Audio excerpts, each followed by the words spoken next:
Իսրայելին ուղված մեկ դատապարտող բառ Իրանը չի լսել ատոմային էներգիայի միջազգային գործակալությունից, չնայած այդ երկրի միջուկային օբյեկտները 12 օր անդադար ռմբակոծվել են։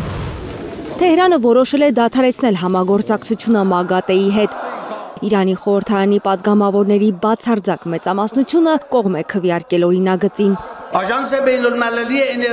Ատոմային էներգիայի միջազգային գործակալությունը, որը հրաժարվեց նույնիսկ աննշան դատապարտել Իրանի միջուկային օբյեկտների վրա հարձակումը, աճուրդի դրեց իր միջազգային հեղինակությունը։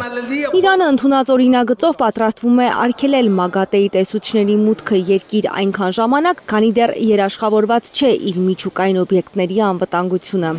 ՄԱԳԱՏԵ-ի միջազգային հեղինակությունը կասկածի տակ է դնում նաև Մոսկվան։ Կրեմլում տրամաբանական են համարում Իրանի խորհրդարանի որոշումը։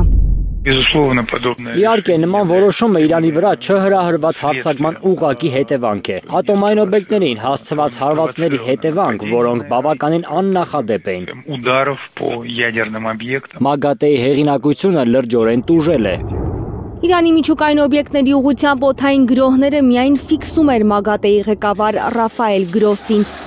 Ռազմական գործողությունների ավարտից հետո էլ կառույցի ղեկավարը արձանագրել է, դրանք լրջորեն վնասվել են Միացյալ Նահանգների հարվածներից։ Մենք տեսնում ենք վնասի շատ նշանակալի աստիճան 3 օբյեկտներում։ Նաթանզը առաջինն էր, որը հարվածի ենթարկվեց, շատ լուրջ վնաս հասցվեց ցենտրիֆուգների շատ կարևոր սրահներից մեկին, որտեղ իրականացվում էր ուրանի հարստացումը։ Նույնիսկ դրա ստորգետնյա հատվածը սկզբում անուղղակիորեն, հետո ուղղակի վնաս է կրել։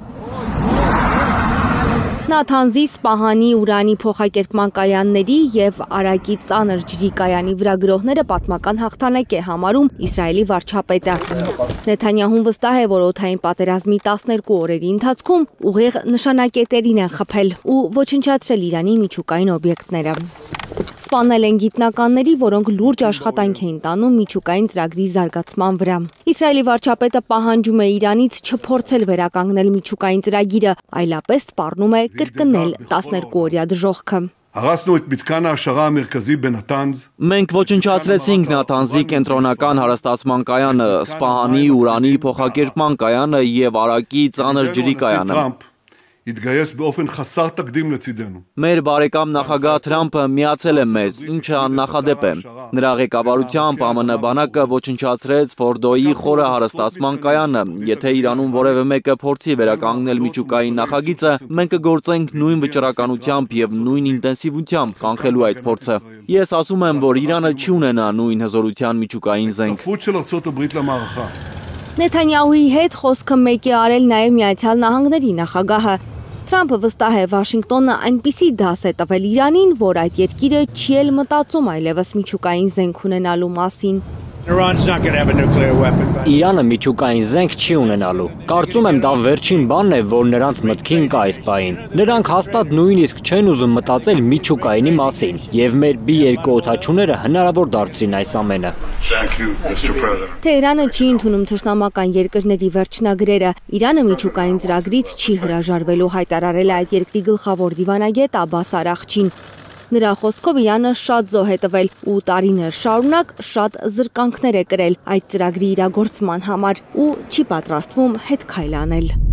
Մենք չափազանց շատ բան ենք ներդրել այս տեխնոլոգիաների մեջ։ Գիտնականները զոհվեցին, ժողովուրդը հանդուրժեց պատժամիջոցները, մեզ պատերազմ պարտադրեցին։ Իրանում ոչ ոք չի հրաժարվի այդ ծրագրից։ Չնայած Միացյալ Նահանգներն ու Իսրայելը պնդում են, որ ջախջախել են Իրանի միջուկային պոտենցիալը, արևմտյան բազմաթիվ լրատվամիջոցներ, այդ թվում Reuters-ը, New York Times-ը, NBC-ն պնդում են, որ ամերիկյան ավիահարվածները չեն ոչնչացրել Իրանի միջուկային ներուժը, ընդամենը մի քանի ամսով հետաձգել են այդ կարողությունների զարգացումը։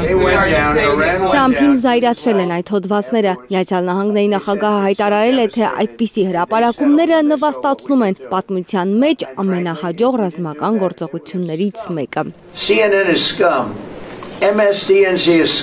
CNN-ը տականք է, NBC-ն տականք է, New York Times-ը տականք է։ Նրանք վատ մարդիկ են, նրանք հիվանդ են, նրանք փորձել են այս անհավանական հաղթանակը նվաստացնել։ Մենք լիակատար ոչնչացրել ենք միջուկային օբյեկտները, և դուք դա կտեսնեք։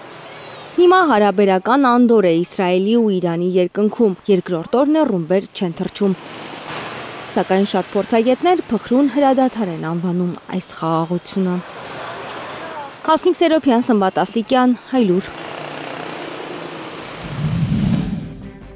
Հայաստանում եւ աշխարհում տեղի ունեցող իրադարձությունների մասին առաջինն իմանալու համար բաժանորդագրվեք մեր ալիքին, սեղմեք զանգակը, որ բաց չթողնեք ամենահրատապը, ամենակարևորն ու հետաքրքիրը։